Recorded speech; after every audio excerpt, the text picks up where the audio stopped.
Ain't gonna let nobody. No. No. Turn me around. Gonna let nobody Turn me around. I'm gonna keep on walking. Keep on talking. Walking on freedom land. Ain't gonna let nobody Turn me around. No. Turn me around. No. Turn me around. Gonna let nobody Turn me around. I'm gonna keep on walking. Keep on talking. Walking up the freedom land. Ain't gonna let no governor. Turn me around. No. Turn me around. No. Turn me around. Gonna let no governor. Turn me around. I'm gonna keep on walking, keep on talking, walking up the freedom land. Ain't gonna let no jailhouse. Turn me around. No. Turn me around. No.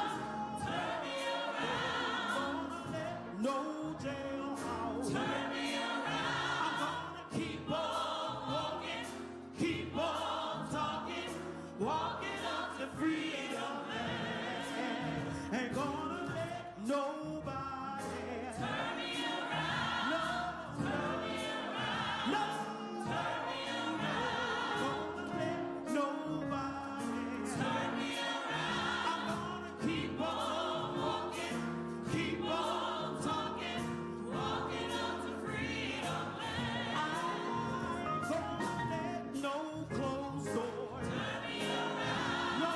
Turn me around. No.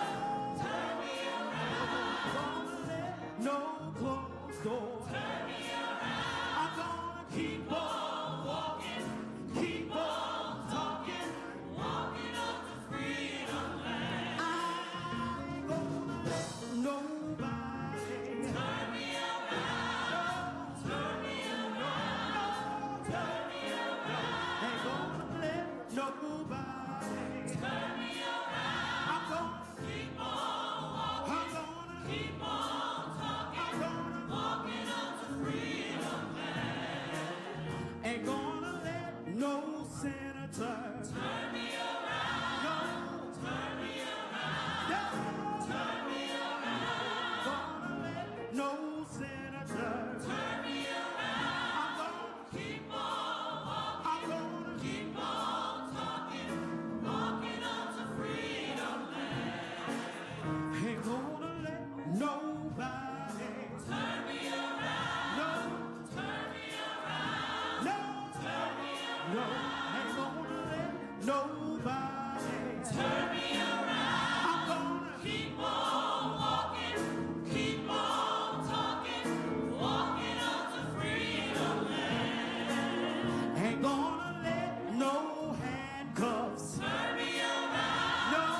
Turn me around. Oh, no. Turn me around. Ain't gonna let no handcuffs. Turn me around. I'm gonna. Keep on walking. I'm gonna. Keep on talking. Walking up to freedom. Let me hear you say, I ain't gonna let nobody. Turn me around. Turn me around.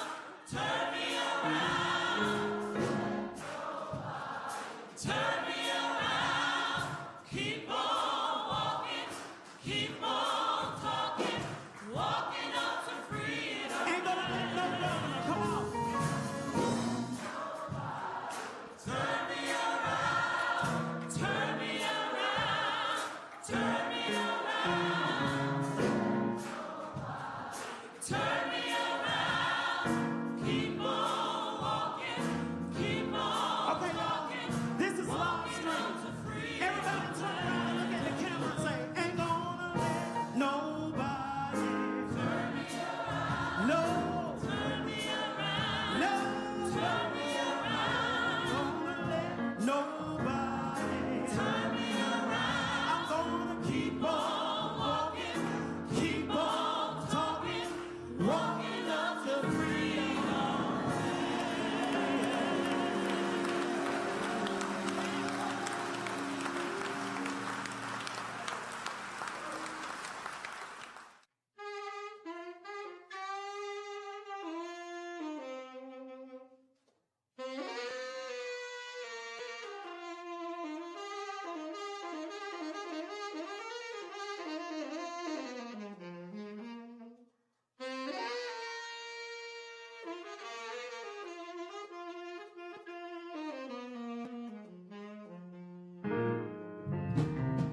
Justice is coming. You've got to believe it.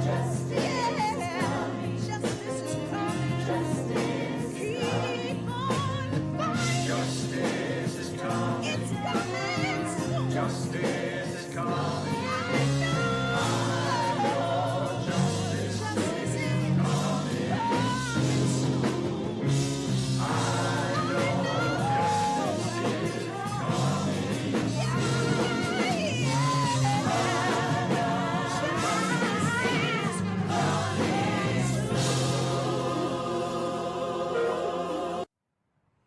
Go out and tell our story, let it echo far and wide. Make them hear you, make them hear you. How justice was our battle and how justice was denied. Make them hear you, make them hear you. And say to those who blamed us for the way we chose to fight, that sometimes there are battles which are more than black or white. And I could not put down my sword when justice was my right. Make them hear you, make them hear you. Go out and tell your story to your daughters and your sons. Make them hear you, make them hear you. And tell them in our struggle we were not the only ones. Make them hear you, make them hear you. Your sword can be a sermon or the power of the pen. Teach every child to raise his voice, and then, my brothers, then will justice be demanded by 10 million righteous men. Make them hear you. When they hear you,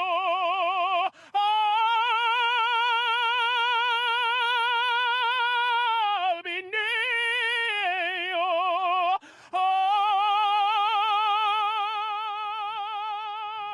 Again.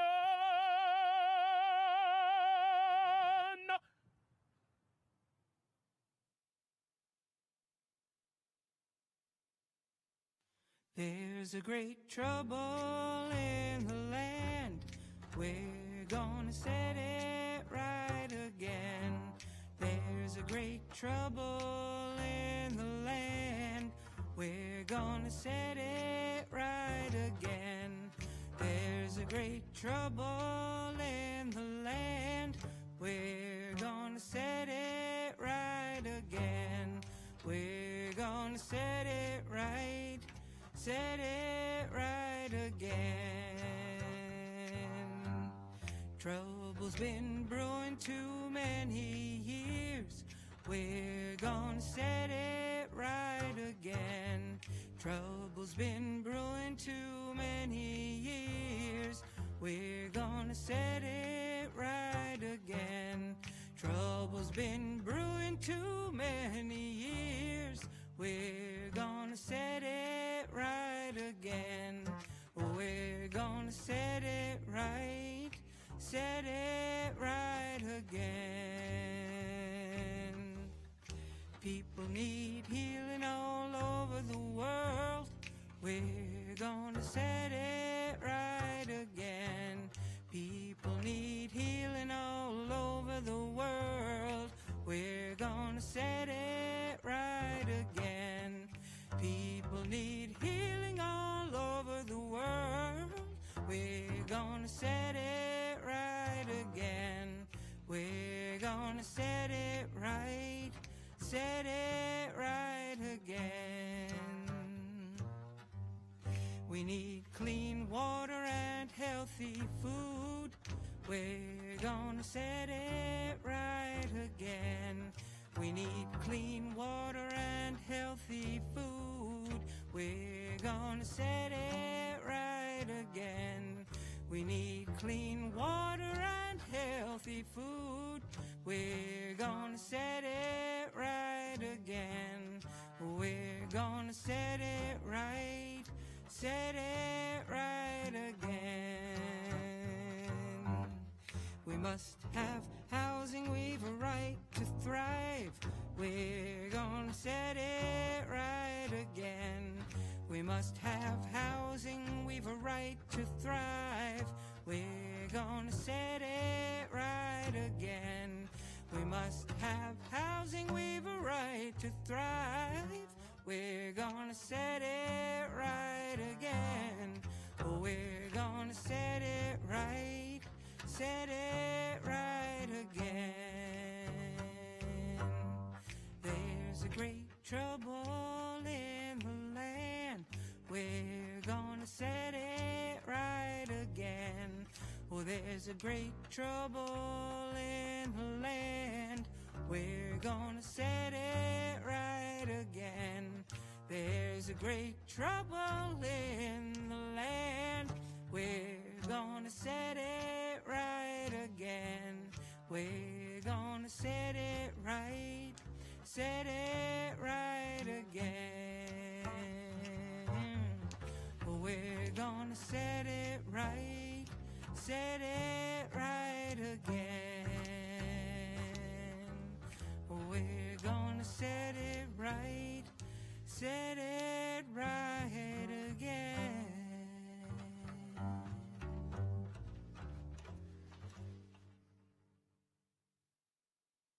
5, 6, 7, 8.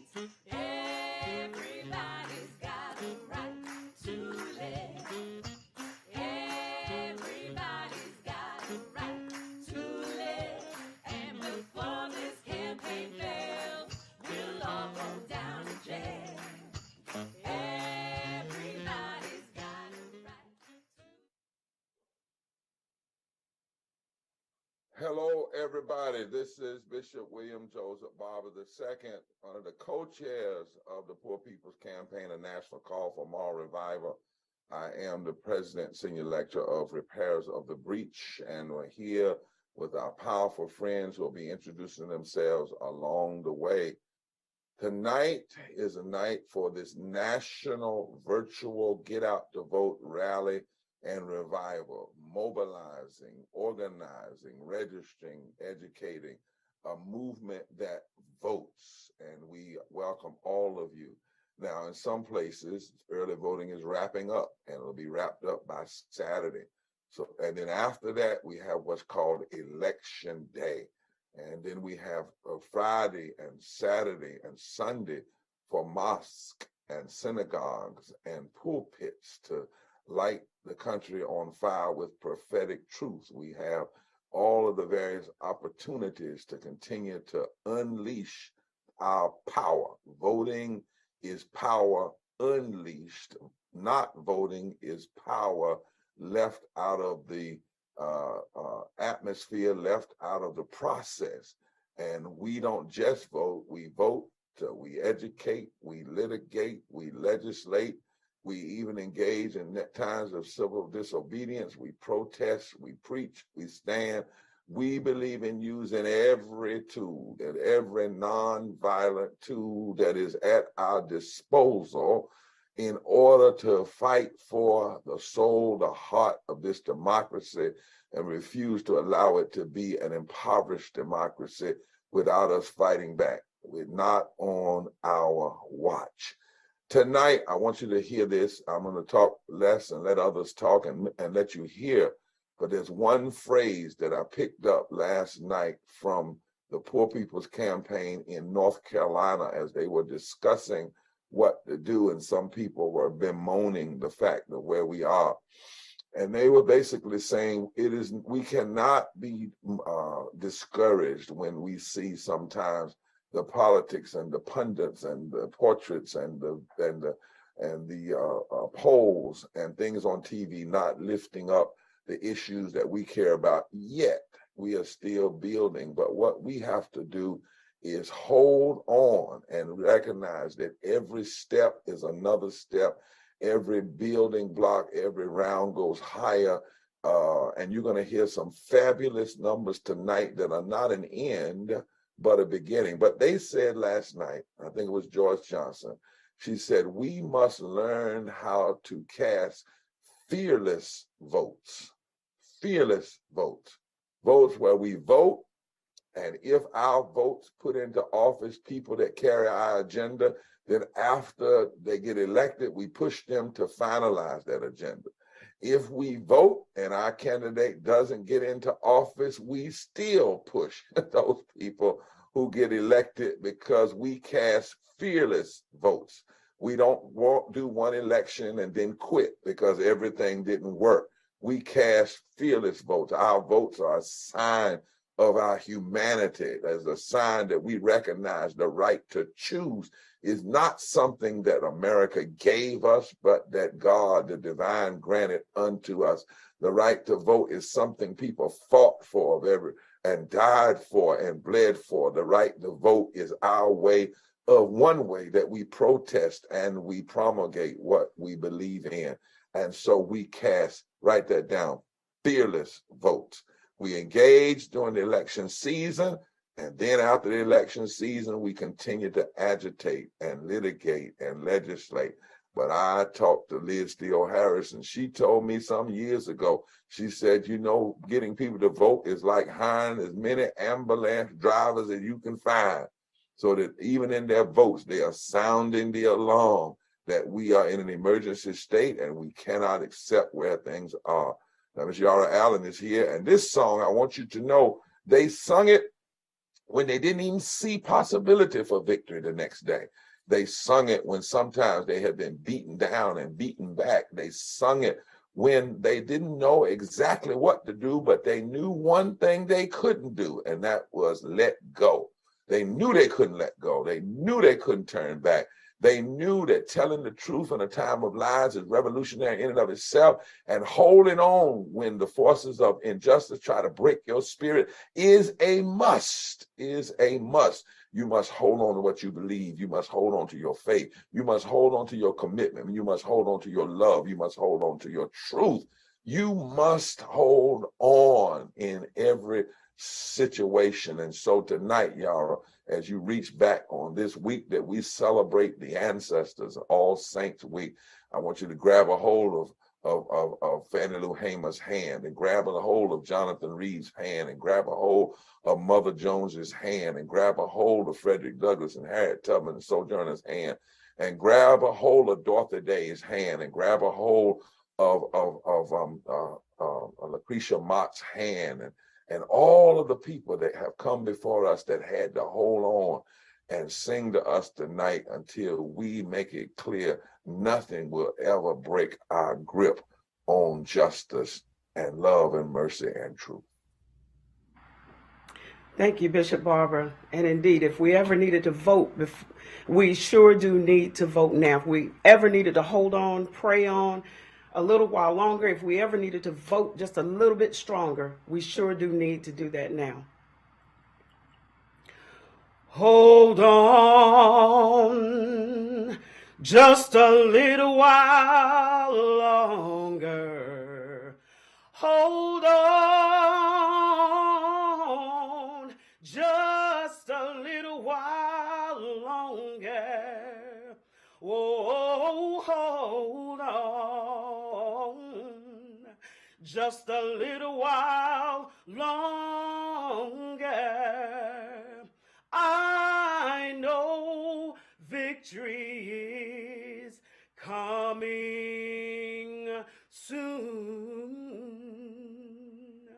Pray on just a little while longer. Pray on just a little while longer. Oh, pray on just a little while longer. I know victory is coming soon. Vote on just a little bit stronger. Vote on just a little bit stronger. Vote on just a little bit stronger. I know victory is coming soon. Fight on just a little while longer. Fight on just a little while longer. Fight on just a little while longer.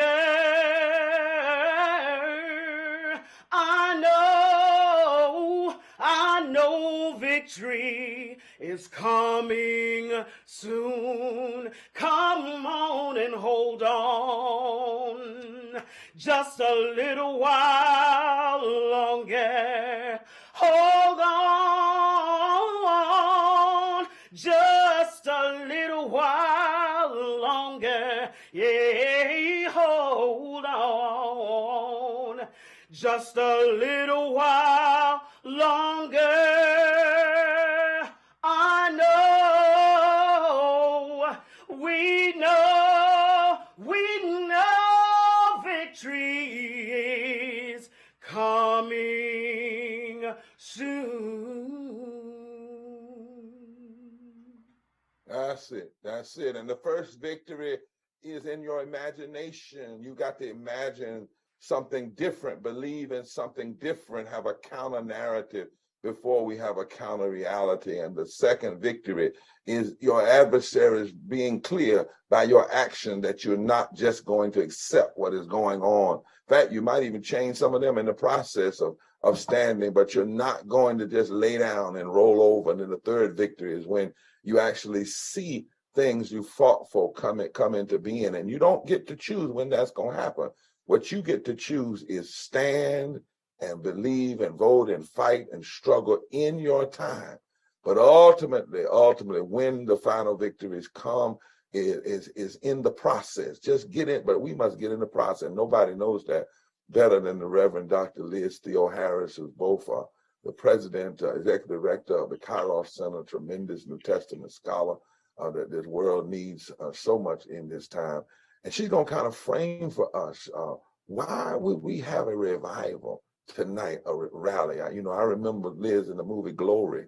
They had this circle. You remember in that movie, Denzel was on it. And he was playing a part, and they all got in a circle. And they knew that probably the next day they were going to lose a lot of people. But they and I hope my passive friends don't get mad at me. I'm just trying to give an image here, because we're in an army, but it's a nonviolent army. And they sung themselves, and they encouraged themselves until they were willing to stand. And there was a line in there that said, there comes a time we just got to ante up. There comes a time we got to ante up. And we may not see the fullness of the victory, but I certainly want to be a part of helping to bring that victory to pass. And victory here, we're talking about public policy victories and transformation in this country. Liz talked to the folk this evening about why we are having this national GOTV, Get Out the Vote rally and revival tonight. That's right. And there's no place to be but here with the Poor People's Campaign, a national call for more revival. Because we know that voting is power unleashed. We know that, as we have been saying, if there ever was a time to vote for justice and democracy and truth and love, that time to vote is now. And that we know that the power to transform the entire political landscape in the richest country in the world that has 140 million people who are poor or one small emergency away from absolute economic ruin. That power to transform that landscape is in the hands, it's in the votes of poor and low-income people all across this country. You know, the issues that are most important to the daily lives of the majority of people in this country, they're on the ballot this election. People are hurting. The federal minimum wage hasn't been raised since 2009. Healthcare has not been significantly expanded after the worst public health crisis in a century. Economic supports that began during the COVID-19 pandemic, stuff like the stimulus checks, the child tax credit, the pandemic unemployment assistance, they've all expired. And that these cuts have thrusted millions, tens of millions of people, including lots of children, back below that poverty line. But we know that that does not have the last word. That is not the end. Because we know by participating in these midterm elections and in participating in future elections and organizing and mobilizing and registering and engaging people, we the people have the power to lift from the bottom so that everybody rises.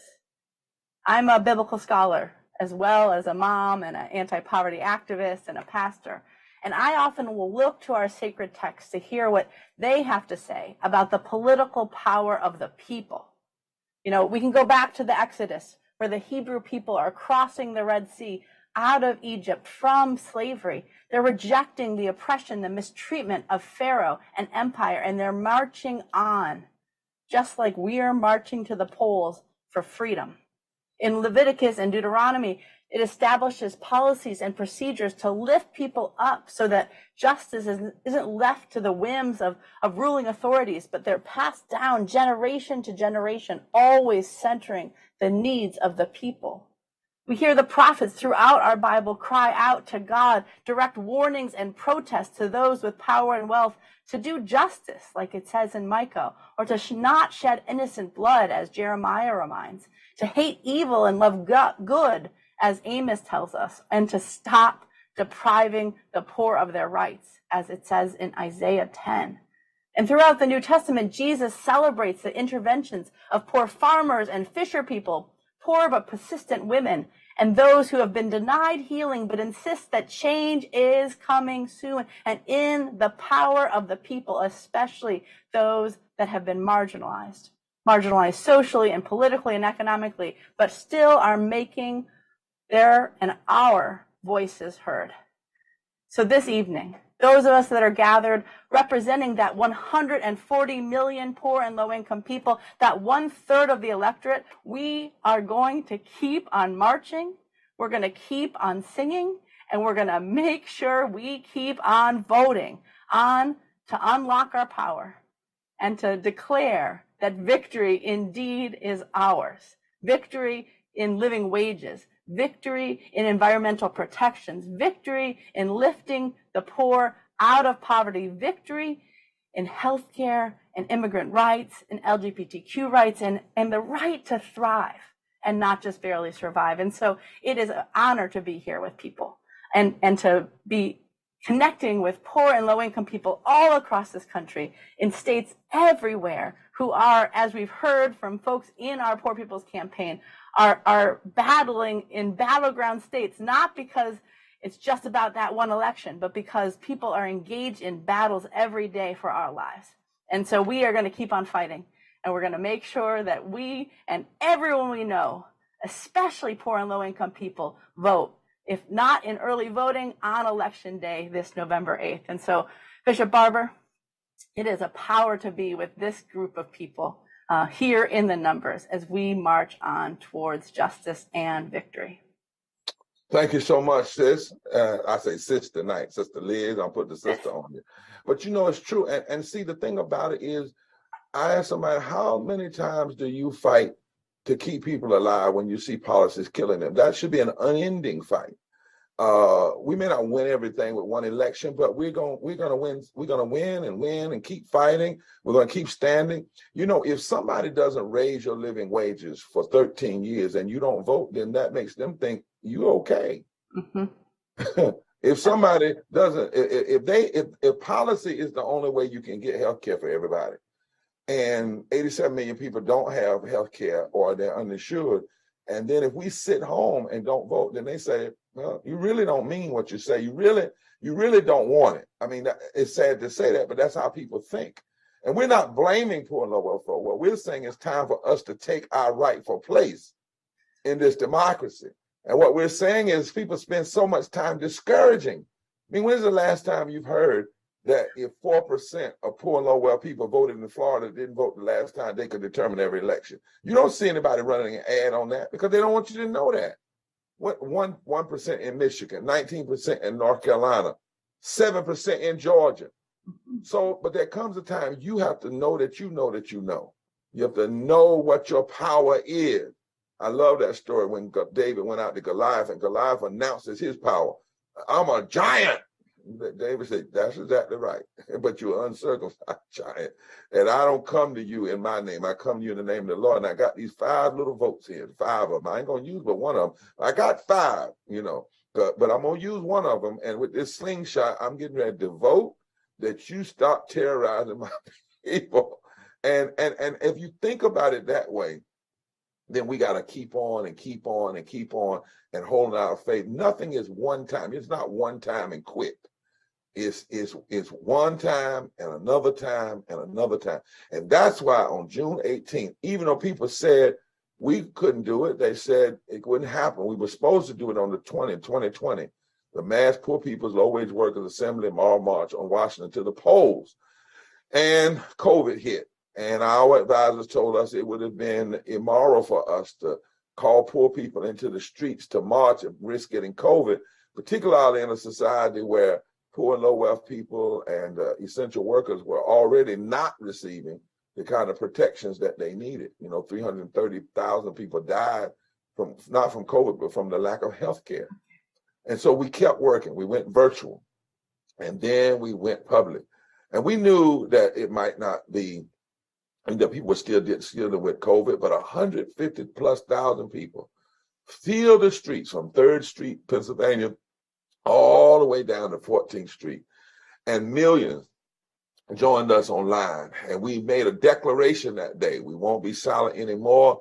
We showed America the faces and the voices of those of us who have committed to fight and stand for what's right until we no longer have breath in our body, because we will not accept an impoverished democracy as a have-to-be reality. People declared their truths. They declared they would vote. They declared they would stand. They declared they would march. Clergy, impacted people, allies came together, and we laid out a 14-point agenda for the healing of this nation. And then we said there were 7 things we were going to do. And one of those things was we were going to massively touch, motivate, and call for poor and low wealth voters who sometimes have given up in the face of so much negativity and regression. And God knows I understand it. You know, I say regression is like arthritis. When I fight, it just makes you want to lay down. But then every morning you got to fight to get back up one more time. And so I want us to be reminded for a moment of what we did together, what the world saw. And by the way, this is not the last time. I really believe 2024, we're going to have massive again. But for now, remember June 18th, the Mass Poor People's Low Wage Workers Assembly Moral March on Washington to the polls, and hear the cry that was lifted for the world on June 18th, and why we can't turn back now.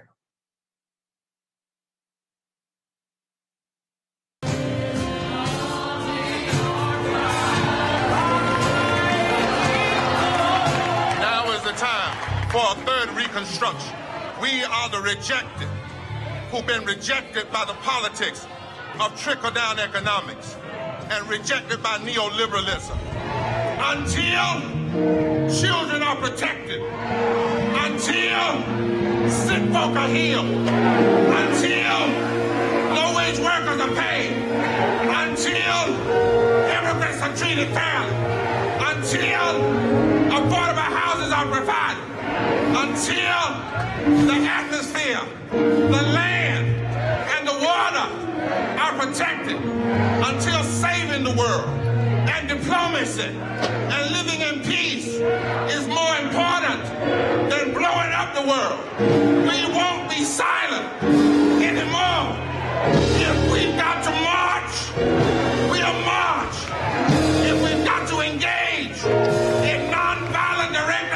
we'll engage.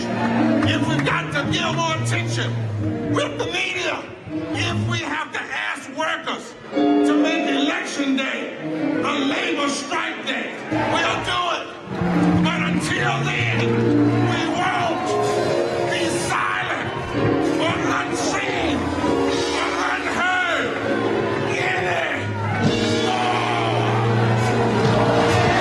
Somebody hurting our families, and it's going on. But we won't be silent anymore. Did you hear? Hope comes from the bottom, from those most directly impacted by the profound evils of America. It's the poor, it's the low wage, it's the locked up, looked over and left out. It's those excluded and exploited who are the very social force who can change this society. We're calling upon those who have ears to hear, tongues to speak, and hearts to respond, to join the movement to rid this nation of the evil and violence of poverty. I have been struggling to pay my bills since I've been working at 16 years old. I work full-time 64 hours a week, 7 days a week. I am exhausted. As a teacher, I want a better future and plan it for our children by addressing gun violence and working together to solving our climate crisis. Our government finds it necessary to ban abortion, to say that they are saving our children. But more children die as a result of poverty in this country. I'm here because I'm holding fast to that promise of freedom that our ancestors fought for. They were fighting for our ability to control our own bodies, to determine our own futures, to be the architects of our own destinies. And that's the fight that we're fighting right now. This system doesn't provide health care or living wages, but it wages chemical warfare. We should not be cornered and forced to choose one necessity over another. There are poor and homeless veterans all over this country. We must stand together to demand an end to this war economy that benefits the wealthy at the cost of poor people's lives and health. I am here to tell you, incarcerated lives matter too. This is the consequences that we face. So what our people say is that we are fighting the oldest evil. Our votes this November are not a show of support. They are a demand. We are here. We are the poor and dispossessed, and we are here. Now is our time for a third Reconstruction. We are not an insurrection, but we are a resurrection. Adelante juntos. Ni un paso atrás.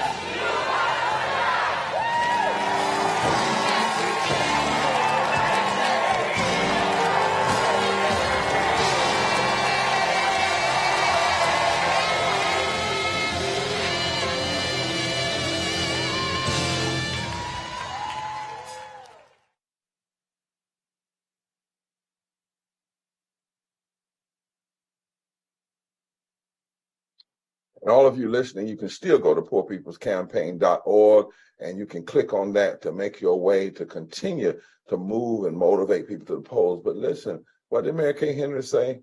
Our votes are not support, they are demands. This is not a game for us. What did our brother Winsler say? We're fighting the evils of injustice. We pull no punches. We pull no punches because we can't afford to. The people that you just heard can't afford to. And we don't just complain. We look at the diversity, y'all, who are listening in, because we're not just talking to ourselves tonight. We're talking to some of you who may be seeing this movement for the first time. Look at the diversity. Look at the voice. It's not just Reverend Liz and me and a few other people. This is a movement of people who've decided to give everything we have nonviolently to the transformation of this country, this society, because there are things that are just not right. They should not even exist in anywhere near us in the wealthiest country and exist in the world. but certainly in the wealthiest country in the nation. Now, Shelley Gupta Barnes, who is policy director at the Kairos Center and policy with the Poor People's Campaign, a national call for moral revival, you know, her and many other people have worked with this, putting together this 14-point agenda that we talked about early on. One of the things I said to Ms. Barnes is, look, a movement must have its own agenda and its own budget, so that when you plan for people to criticize. So when they say, well, it's going to cost too much, we say, yeah, look at what it costs if you don't do it. Well, how do you fix it? Here, you plan that, and we've done that. But tonight, she wants to introduce a video. It's about 12 minutes, but it's worth you hearing, because it's not us, it's the people impacted who are laying out very clearly why we vote and what we're voting for, because our votes are not support, they are about demands. They really are. And those of you who are politicians and others, you need to listen to this very clearly. And those of you who are listening, you need to push this out far and wide, because these are the things that you will hear in a minute that should be the reason that drives us to the polls. Dr. Barnes. Thank you. Thank you, Reverend Barber. Thank you, everyone who's been part of this push to the polls for many, many months now. These demands, they also did not come out of nothing. They came out of the realities and the conditions and the struggles that poor and low-income people have been waging in this country for years, for decades, in some cases for generations. And so in this next video, we're going to hear from state leaders and from faith leaders who are part of this campaign, who have been a part of this campaign, about the issues around which we're bringing people together, issues like voting rights and healthcare, and all of the planks of this third Reconstruction agenda. So I don't have much else to say. I think we should just turn right to the video. Hello, hello, hello. My name is Shauna Love, and I am from Columbus, Georgia. And we're facing widespread poverty here, just like 140 million people are across the country, people of every race, age, gender identity, and faith. That's why we are demanding that our politics and policies center the poor. If we ever needed to vote for democracy and justice, we sure do need to vote now. Thank you for your vote. My name is Teresa Muldrow, and I'm from Philadelphia, Pennsylvania. I've been fighting for wages and benefits for women and other caregivers for years. There are 30 million wage workers who earn less than $15 per hour, among them millions of paid caregivers. And there are many millions more mothers and others who are unpaid caregivers. That's why we are demanding a federal minimum wage of at least $15 an hour for all, a guaranteed adequate income, and a care income for all caregivers of people and the planet. The expanded child tax credit raised 3.7 million children out of poverty in 2021, but Congress has refused to reinstate it and make it permanent this year. That's why if we ever needed to vote for democracy and justice, we sure do need to vote now. My name is Wayne, and I'm from Clinton, Wisconsin, which is a rural part of the state. I've had all kinds of health issues in my life, but I couldn't afford the kind of care that I needed. Meanwhile, healthcare and pharmaceutical companies are making all kinds of profits off of our pain. Our healthcare system is the most expensive in the world, but it doesn't provide world-class care for most of us. That's why we're demanding universal single-payer healthcare and also fair taxation on those companies, Wall Street, and the wealthy. If we ever needed to vote for democracy and justice, we need to vote now. I'm Rabbi Jill Jacobs, the CEO of Truah, an organization that brings together more than 2,300 rabbis and cantors from the US and Canada, from across all denominations of Judaism, to work for human rights, for dignity, for equality, and for justice for all people, as all of us are equally creations in the divine image. Our whole society suffers under the weight of crushing inequality. Hundreds of people in this country die every day as a result of widespread poverty. That's why we demand policies that guarantee that everyone has the right to live and to thrive. If we ever needed to vote for democracy and justice, we sure do need to vote now. Hi, I'm Claire Hostetler, an ordained Mennonite minister and hospice chaplain, and I'm from Cincinnati, Ohio. Our Ohio State Legislature is going against the will of most Ohioans on voting rights, reproductive rights, and gun violence, and voter suppression has become one of their most effective tactics. Ohio is one of about a dozen states that introduced or passed voter suppression laws in 2021 and 2022. And that's why we demand that the 1965 Voting Rights Act be restored and updated so that we have the right to participate in the decisions that impact our lives. If we ever needed to vote for democracy and justice, we sure do need to vote now. Namaste. My name is Sunita Vishwanath, and I'm with Hindus for Human Rights, which provides a Hindu voice for peace, justice, and truth.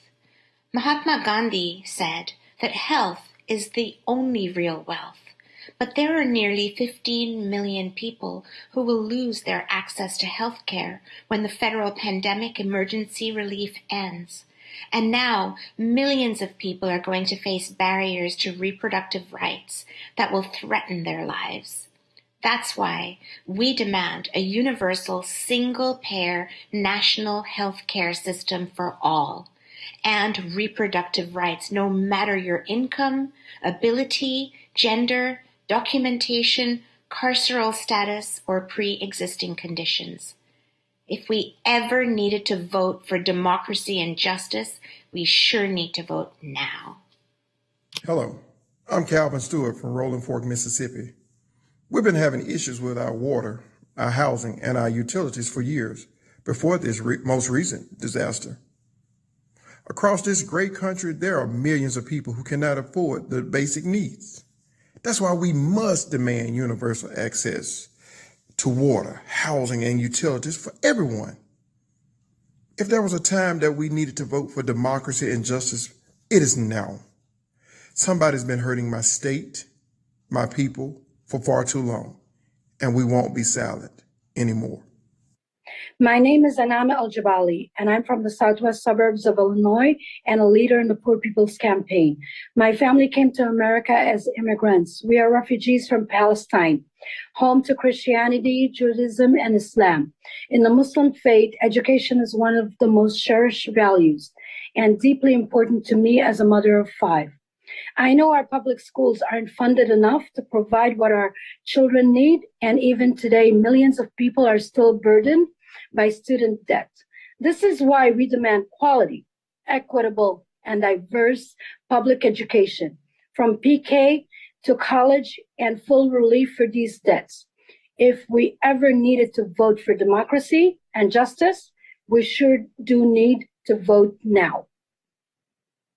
Hola, my name is Julio Acosta, and I am in Tawakani land, also known as Dallas, Texas. Immigrants in Texas are facing intense policy violence, from family separation to racist profiling, poverty, and now attacks on our access to public education. Nearly 1,000 migrants will die at the border this year alone. This is why we demand immigration policies that prioritize our families and allow us to live full, decent lives in this country, and that the southern border be demilitarized. If we ever needed to vote for democracy and justice, we sure do need to vote now. A votar, mi gente. Hi, my name is April Obai Bowling. I am of the Quileute Nation from La Push, Washington. We have been fighting for our sacred lands and other promises made to our ancestors for generations, alongside other tribes and First Nations across this country. We need more than a day that is named in our honor. We demand that our rights as indigenous people are fully protected and treaty obligations made to our people are respected. If we ever needed to vote for democracy and justice, we need to do that now and vote. Our young generation is our future. and we need to protect our rights as indigenous people, and we need to vote, and we need to vote now. My name is Sister Ramona, and I'm a deaconess in the Evangelical Lutheran Church in America. One of our central teachings is the Christian call to be a peacemaker and to strive for alternatives to war and the proliferation of violence. However, over the past 20 years, this nation has spent over $21 trillion on war, militarizing the border, prisons, surveillance, and a war economy. This is why we demand that our government prioritize peace over war, reduce military spending, and redirect those resources to what our communities need. If we ever needed to vote for democracy, peace, and justice, we sure do need to vote now. My name is Reverend Joan Javier Duval, and I'm a Unitarian Universalist faith leader with the Vermont Poor People's Campaign. Even though Vermont is considered a progressive state, we are not immune from the violence of white supremacy and religious nationalism. This is why we demand that our laws and policies be based first and foremost on constitutional principles to establish justice. If we ever needed to vote for democracy and justice, we sure do need to vote now. Good morning or good afternoon. My name is Angela Smalls, and I am currently living in Gastonia, North Carolina. I am a single mother of 3, a PCA, plus I work at Labor Finders. It has come to my knowledge of how I am impacted by this. The cost of housing inflation, also as well as utilities, insurance, clothes, and food. Everything is expensive. And there are millions of other people like me in the state of North Carolina, and millions and millions and millions of people across this country. We all need the same things, our necessities: food, clothes, shelter, transportation, jobs with better wages. All of this matters. That's why I'm voting this year for an agenda and a movement where we can build our power together as one. If we ever needed to vote for justice, because all lives do matter, not just blue and blacks, all lives matter. And democracy, especially democracy, for our next generation to come, our children, please vote. We sure do need to vote. Hello, my name is Malik Garrett. I'm from Tallahassee, Florida. Our state has been devastated by the pandemic and now again from the storms and extreme weather events. These two crises are related because our poorest communities are hit first, but we are last in line for recovery assistance. This is why we demand adequate treatment for COVID-19, which is still hitting us in our communities hard today, and for a climate agenda that will put us first. If you ever needed to show up to the polls, it will be now. To vote for democracy, to vote for justice, to vote for your health care, to vote for your mind, to vote for freedom. It is all on the ballot. Show up at the polls because we need you to help us make a difference at the ballot box.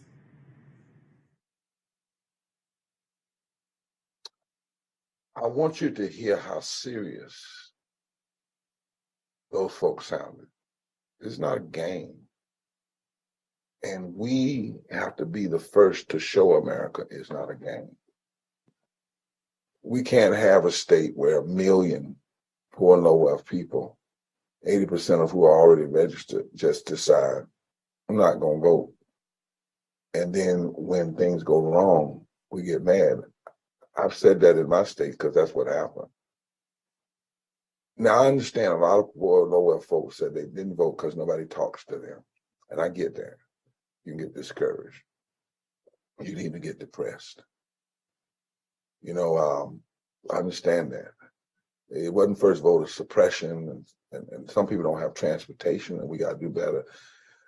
But I also understand from my personal life, and some of you understand this. I remember when I went into depression dealing with this disease when they told me I'd never walk again, 30 years old.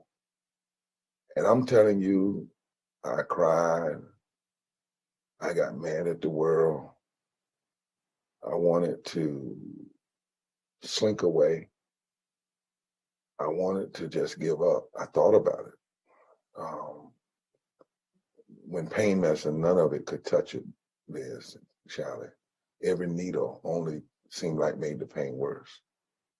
I thought about all of that, even not living. But there came a point, and thank God for some people who visited me, who said, you got another choice.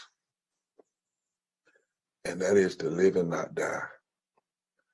And to fight back with what you have and make a difference. You know, if those folk hadn't come in my room, Sharon and Kate, I wouldn't know you today. I wouldn't be hearing those powerful folk that we just heard. If I hadn't had that dream where an amputated angel, I like to call her, visited me in a dream and said, you better get yourself up from here. And if you got to limp, you better limp for justice. You got to crawl. But how dare you allow a system to take you out that's been wanting to take you out a long time, and then you assisted in the process by just quitting? I wouldn't know you, y'all. I wouldn't know Cash. I wouldn't know all of the folk. And that same thing has to happen in our political lives and our movement lives. Every movement has had to face times of overwhelming odds, times of lies. But you know, the people who end up making a difference and changing it are the folk that say, if I've got to make a choice, I make the choice to struggle. I make the choice to fight. I make the choice to stand. And I'm going to hook up with other folk so that if I get a little tired and feel like crying and quitting, they can help me up. But what I'm not going to do is be silent, stay out of the fight, walk away, let folk have it. This land is our land. This land is your land. You know, Langston Hughes in a poem called America Has Never Been America to Me, but I swear this oath that America will be. And he said, all of us must come together and take back our mighty land again.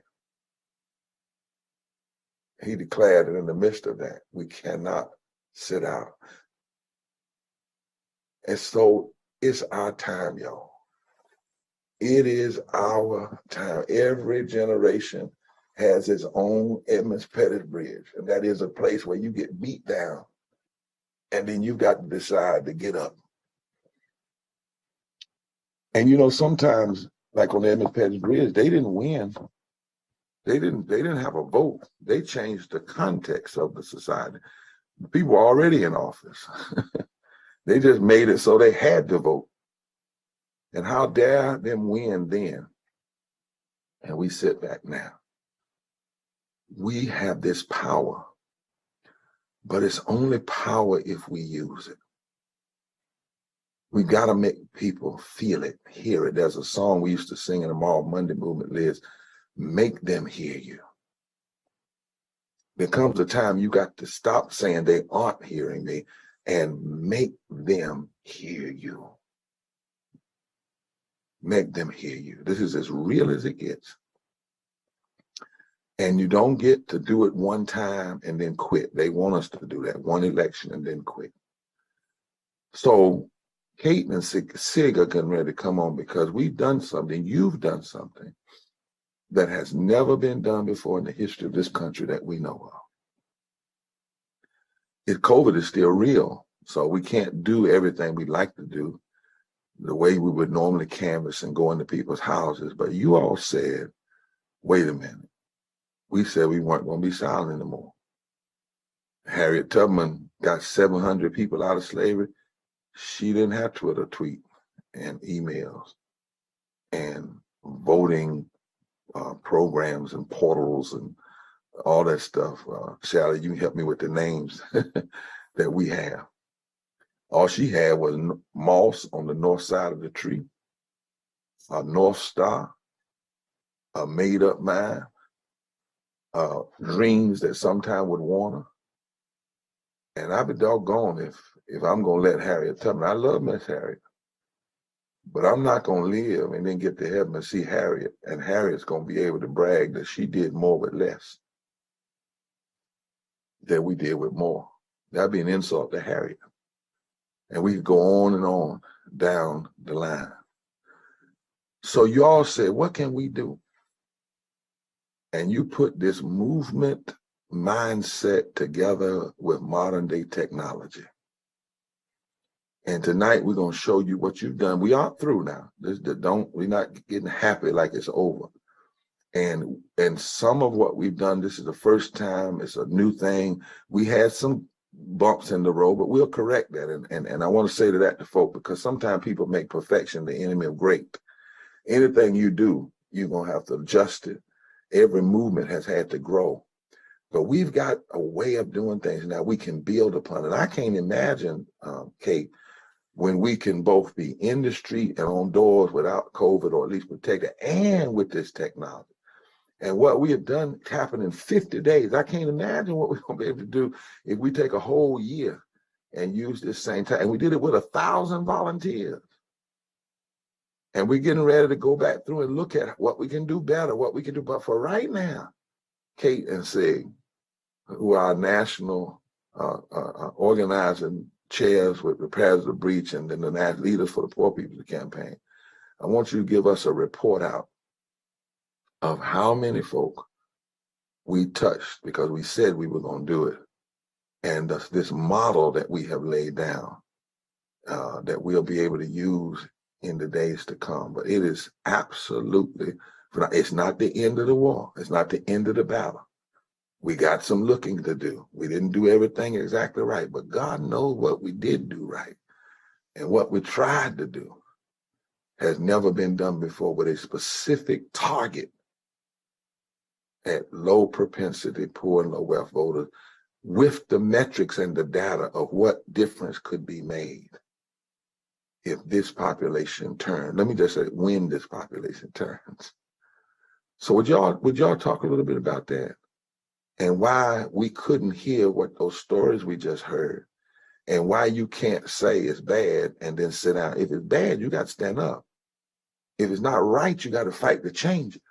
And this is just one aspect and one way that we are letting this society know we are not playing. We're not mean. We're not insurrectionists. We're not violent, but we ain't playing. And we intend to build the kind of movement and continue to build it to see change come. Talk to us a little bit tonight, Kate and Sig.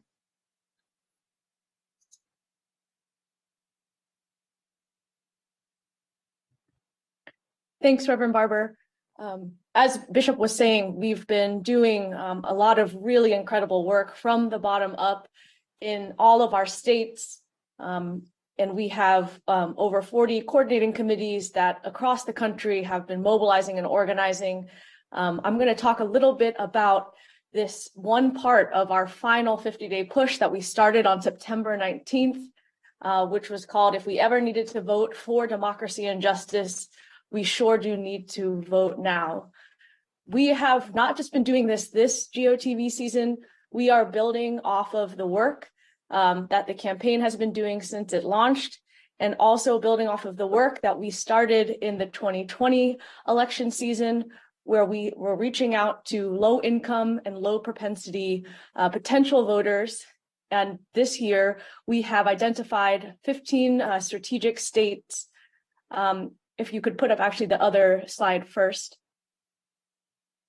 You can see here on the screen next to me that we identified states as strategic priorities, which doesn't mean that there isn't great suffering and poverty happening in every single state that we're organizing in, but these are states that reflect a high percentage of low-income potential voters who turned out in 2020, and it has a high percentage of low-income voters as a percentage of the overall electorate. Now let me break that. Let me go a little street, which I want you to say that number again. You didn't say that 5 million, right? You can't say that kind of monotone. You just can't do that. I just built that up by how great. You got to say we went after 5,504,723 votes. People, low propensity vote who've not been traditionally touched, that the political system is not touching, that they're not moving it. And we chose 15 states because if these states change, everything changes. You know, it's like you don't have to change everything. You got to find. It's like in dominoes. Dominoes. You got to, if you pull the right one, the rest of it falls, right? And so I just want y'all to say that, you know, with look, because you know that's nothing to. You know, if we don't say it right, people say, "Oh, they just no 5 million." All right, I'm gonna be jumping in sometime when I need to do a little push. All right, come on, let's go. All right. Well, as Bishop was saying, it is a huge amount of people that we have reached. We have texted in a 50-day period 5,504,723 low income and low propensity voters. And this is huge. This is work that is historic. We only in 2020, we texted 2.1 million low income and low propensity voters in the same amount of time. And that work was also incredible. So the scale of which with volunteers, over 1,000 people every single day, 7 days a week on many events every day have been texting and reaching out to this extremely important voting bloc, this part of the electorate, which has the power to change this country. And so 5,500,000 people is an incredible amount of people and over double what we reached out to in our 2020 We Must Do More Get Out the Vote program. And doesn't that mean too that not only were they text, but with our agenda, and they also got other things, emails they got where they can come in and learn about the campaign, they can be a part of it. And that includes our canvassing, that also includes other things that are being done. I want people to get, this is not just somebody sitting down, like, you know, just doing some simple text. It's very sophisticated. As I said, it may not be perfect, but it's a way to do it that you're actually teaching more and more people about the movement. And this is incredible. What else did we do? Come on. Sig, would you like to share a little bit of the work that we've been doing on the ground in the States? Sure. So we've been building our movement on the ground by directly talking to poor and low wealth and low propensity voters. We've been slowly returning COVID safely to the streets. We've had 2 national days of canvassing. And like I said, we've been in the streets. We've been going door to door in our neighborhoods, at shopping centers, laundromats, to fairs, festivals, community gatherings, and houses of worship. We've been passing out tens of thousands of flyers, postcards, door hangers, putting out radio ads, billboards to try to reach poor, low wealth, and low propensity voters wherever we could. And what we've learned is that so few people were talking about the issues that mattered most to poor and low wealth people, and how important it is to exercise their right to vote that so many fought so hard to win, to restore, and to protect. And like a weaver starts with spinning just one single thread, all of our volunteers, our workers have been out in their communities talking to one person, one congregation, knocking on one door at a time to wake the sleeping giant of the poor and low wealth electorate. And that has swelled to on the ground outreach in 30 states across the country, 143 different cities, towns, and counties with over 310 outreach activities. That's just as this week, and we're not done yet. And together as a movement, we're weaving every single thread, every single person, every conversation, weaving across lines of division, identities, and states to restore the moral fabric of this country. And we won't be silent or unheard anymore because we are a new unsettling force and we are voting. And Sig, you know, one of the things is, even as we reach back to that phrase, we're a new unsettling force. Let's reach to the phrase we use. We are third Reconstruction. Because part of what we must do is not only claim from the past, we got to own what we are in the present, right? We are forward together, not one step back. We are the Poor People's Campaign, a national call for moral revival in this moment. And we've gotten testimonies of people crying. I got a couple today. Some of our folk went to their doors and they literally broke down and cried and said, nobody has ever talked to me in the last 15, 20 years. And I want to say that to the family as you down here, because sure, you know, somebody might say, well, we didn't do this, we didn't do this. But you know what? You start where you are, you try, you may get better, but don't ever, always take time to acknowledge and lift up what you have done, even as we think about, but the more we have to do. This is incredible. I think you said 30-some states, 100 and some different cities. Yes, the day will come when that number is 1,000, but a journey of 1,000 miles starts with one step. The Bible says, despise not small beginnings. Don't do that. And so this is huge, incredible. Let's walk through these states, some of them, because there's some numbers here that literally, when I was reading them, they literally blew my mind in terms of what I do is when I see these, I look at what's next, you know, like, what does this set you up for? Now, Zig, you know, Bishop, I used to hustle pool. I'm sorry. I got to tell the truth on the whole national TV.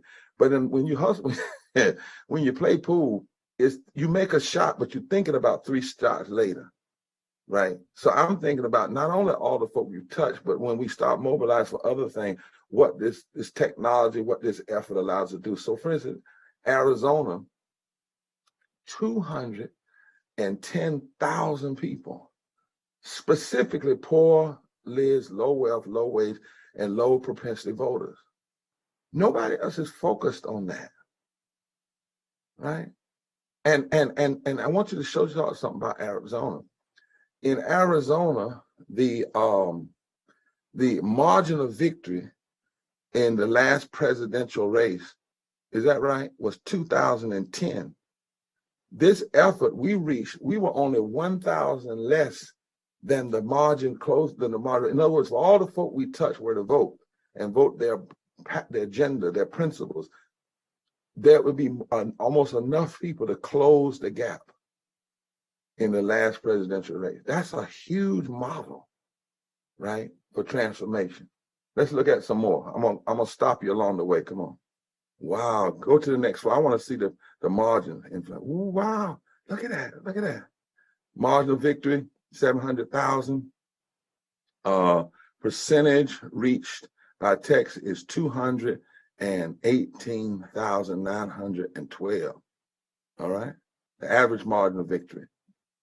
Go to 731,000 reached in Georgia. 731,785. 731,700. And go back to Florida for a second, because that's a little bit deceptive right there, because there was a Senate race that the margin of victory was much closer than that. And we want to check that, because I don't think that the president won by no 700,000 by 700,000 votes in Florida. So we're going to check that. Okay. I know the Senate race was far closer than that. Go to North Carolina. Go to North Carolina. Just show me the numbers right now. Just show me the number of persons we got. Like 718,717. Those are the folk we reached by text. Now don't put the other up there, Spark. I know that the margin of victory in North Carolina in the presidential race was under 200,000 votes. I know that. And in 2016, the margin of victory for governor wasn't but 10,000 votes. And the margin of victory for the chief justice wasn't but 600 votes. In this effort, the number of residents reached by text, 718,000. We noted in North Carolina, there were 1 million poor and low wealth voters who did not vote in the last election. And if we just reached 19% of those, that would have been larger than the margin of victory in that state. This is huge when we look at the number of people that touched in the state. And we know there's a major battle going on that's going to probably be decided in North Carolina by probably 10 or 20,000 votes. And we reached 718,717. Do one more and then I want to stop.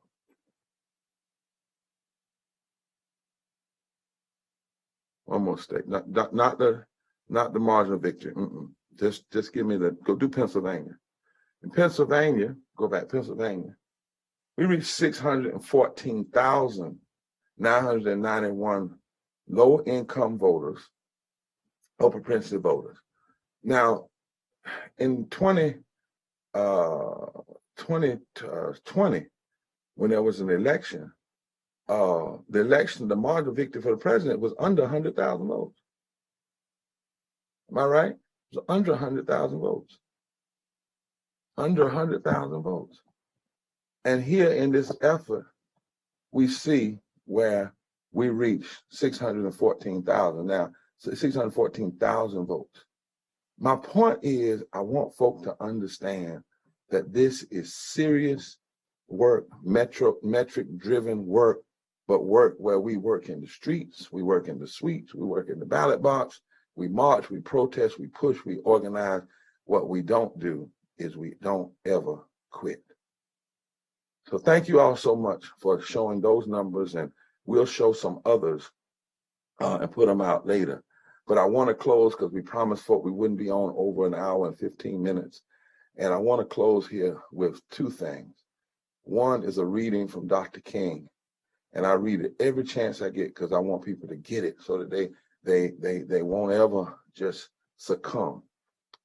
Dr. King said in 1965, the end of the Selma to Montgomery March, it may be said of the Reconstruction era that the Southern aristocracy took the world and gave the poor white man Jim Crow. He gave him Jim Crow, and when his wrinkled stomach cried out for the food that his empty pockets could not provide, he fed him Jim Crow. Jim Crow. Over and over again, he gave him Jim Crow. He ate a psychological bird that told him that no matter how bad off he was, at least he was a white man. When his undernourished children cried out for the necessities that his low wages could not provide, he showed them Jim Crow signs on the buses and the stores, on the streets, and on the public building. And his children, too, learned to feed upon Jim Crow.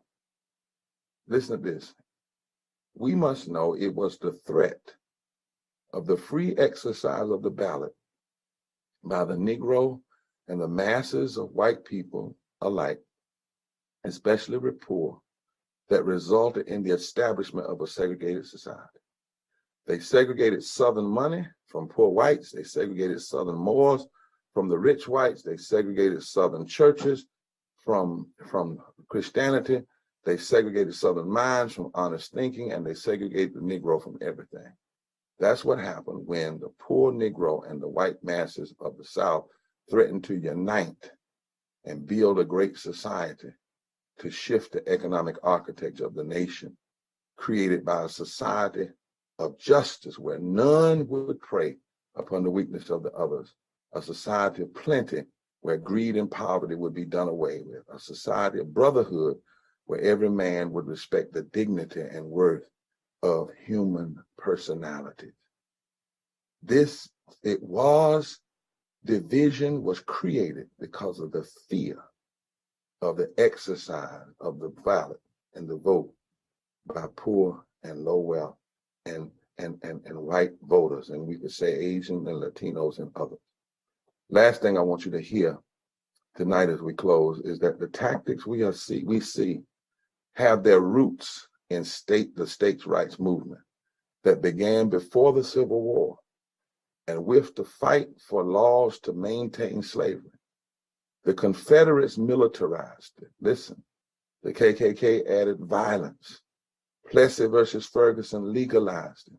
It was picked up and mobilized and continued by the likes of Strom Thurmond and Barry Goldwater, continued by George Wallace. It was made an extremist Southern strategy by Kevin Phillips and Lee Atwater. It was picked up by Pat Buchanan. It was picked up by moderate and extremist proponents of trickle-down economics and insurrectionists and religious nationalists.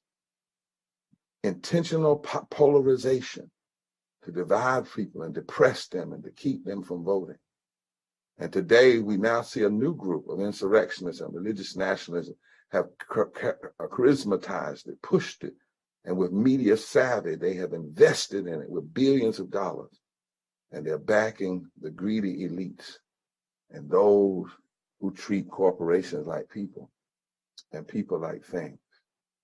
And they know that the one power that can overcome that is for the masses of poor and low wealth and low wage voters of every race, creed, color, kind, and sexuality joining together and voting their demands theirs and not just support.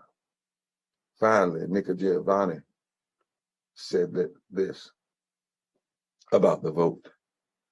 She said it's not a hug or a toy at Christmas. It's not a colored egg at Easter or a bunny hopping across the meadow. It's a vote saying you are a citizen. Though sometimes it's traveling and sometimes it's no. A no, it can be made of a male or female. It can be right or left. It can disagree. But I am a citizen. I should be able to vote from prison. I should be able to vote from the battlefield. I should be able to vote when I get my driver's license. I should be able to vote when I can purchase a gun, when I'm in the hospital, or in an old folks' home. If I need a ride to the polling place, I am a citizen. I must be able to vote. Folks were lynched for it, shot for it. Communities were gerrymandered because of it. Folks who believed in the Constitution were lied to, burned out, bought, and sold because they believed in it. They agreed that all men and women are created equal. Folks vote to make us free. It's not a cookie or a piece of cake, but it's the icing that is so sweet. Good for us, my country, 'tis of thee. And hearing those things, I wrote something. Voting is a guaranteed way to shift public policy if the masses come together. Extremists know this. If they didn't know the power of voting to shift public policy, to shift who's in office, extremists would not be fighting so hard to take it. Nobody would be fighting this hard to take it if it was not important. They want the lobbyists to have a vote. They want the greedy to be able to vote. But we have to know that it is power if we use it. And we must unleash this power. It does no good to have it and not use it. And for me as a person of faith, America didn't give me the right to vote. The Democratic Party didn't give me the right to vote. The Republican Party didn't give me the right to vote. No president gave me the right to vote. The right to vote is a divine gift. From creation beginning, my faith teaches that God gave human beings the right to choose. We have a right that the plants don't have. We have a right that most animals don't have. Our moral consciousness, our ability to choose consistently. And anybody who tries to suppress your vote is suggesting that you are not a person, that you're not made in the image of God. And you should never assist them in that assessment of you. And when you choose not to use it, then you assist them in the assessment that your issues and your needs, your concerns don't really matter. For God's sake, we cannot allow those who believe that public policy from a moral perspective ought to be used to take women's right to vote, to have an abortion, right to choose. Those who believe that they ought to stop the LGBT community. Those who believe that the way to solve everything is to give tax cuts to the wealthy and keep living wages from the poor away. Those who believe that the way to protect our society is to have more guns and not more grace. And those who believe that it is the power of the massiveness of the military that keeps us safe rather than the massiveness of our heart and our concern for one another. We cannot let that perspective vote more than us. They can vote. We can't. We're not saying they can't vote. Everybody has that right. But we cannot let that perspective have more say than us as far as it is concerning who sits in the Congress, in the Senate, in the governor's mansions, in the legislatures, in the school boards, in the city councils, on the county commissioners. No, we won't be silent. We won't be unheard. And we will not be an unvoting movement. We will unleash the power that so many have fought for and died for, and that so many today want to take from us through various forms of suppression, because they know the power we have when we join together. And so forward together, not one step back. Miss Allen, if you're still there, I know you all had a special video you wanted to play. I think it was a different way of phrasing this little light of mine, picking up the spirit of Fannie Lou Hamer, but putting it in the 21st century. And if you all have that, I want you to put that on. Kate and Zig are putting some things in the chat. We're not through, y'all. This is just a rally. This is just to say, let's run all the way through the tape. Let's push all the way. Go get everybody you know. Tweet everybody you know. Call everybody you know. Email everybody you know. Holler. If you're up in the hollows of the mountain, holler in the mountains. If you're on the street corner, say something there too. Say it over and over and over again. If we ever needed to vote for democracy and justice, we sure do need to vote right now. Right now. Right now. God bless you. Forward together, not one step back. Let us hear a little bit of that song before we leave.